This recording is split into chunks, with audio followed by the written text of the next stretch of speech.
सिंधुताई माझी माई गोष्ट चिंधीची ही कलर्स मराठी वाहिनीवरील मालिका तुम्ही पाहतच असाल। आपल्या सर्वांनाच ठाऊक आहे की सिंधुताई सपकाळ यांच्या आत्मचरित्रावर ही मालिका आधारित आहे। आपण मालिकेत पाहिलंय की आतापर्यंत चिंधीवर अनेक संकट आली आहेत आणि चिंधीने त्या प्रत्येक संकटावर मात केली आहे। सध्याच्या एपिसोड्समध्ये तुम्ही पाहतच असाल की दमडाजी सरकारने चिंधीच्या पोटातील बाळाचा बाप तो असल्याचा मोठा आरोप केलाय आणि त्यानंतर चिंधीचं आयुष्य खडतर होत गेलंय।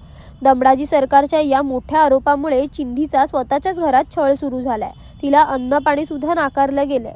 घरातून तिची रवानगी थेट गोठ्यात केली गेली आहे। मात्र अजून सुद्धा चिंधीला फक्त एकच आशा लागून राहिली आहे की तिचा नवरा हरबाजी तिला समजून घेईल। आता या पुढे मालिकेत काय ट्विस्ट येणार आहे हे तुम्हाला जाणून घ्यायचं असेल तर हा व्हिडिओ शेवटपर्यंत नक्की पहा। तर येणाऱ्या एपिसोड्समध्ये तुम्हाला दिसेल की चिंधी हरबाजीला समजवण्याचा प्रयत्न करते, पण हरबाजी मात्र काही केलं ऐकायला तयार होत नाही। चिंधी या कठीण परिस्थितीत सुद्धा घर आणि गाव सोडून जात नाहीये म्हटल्यानंतर दमडाजी सरकार चिंधीला गाव सोडायला सांगा किंवा सपकाळ कुटुंबीय गाव सोडून जातील असं फरमान काढतो।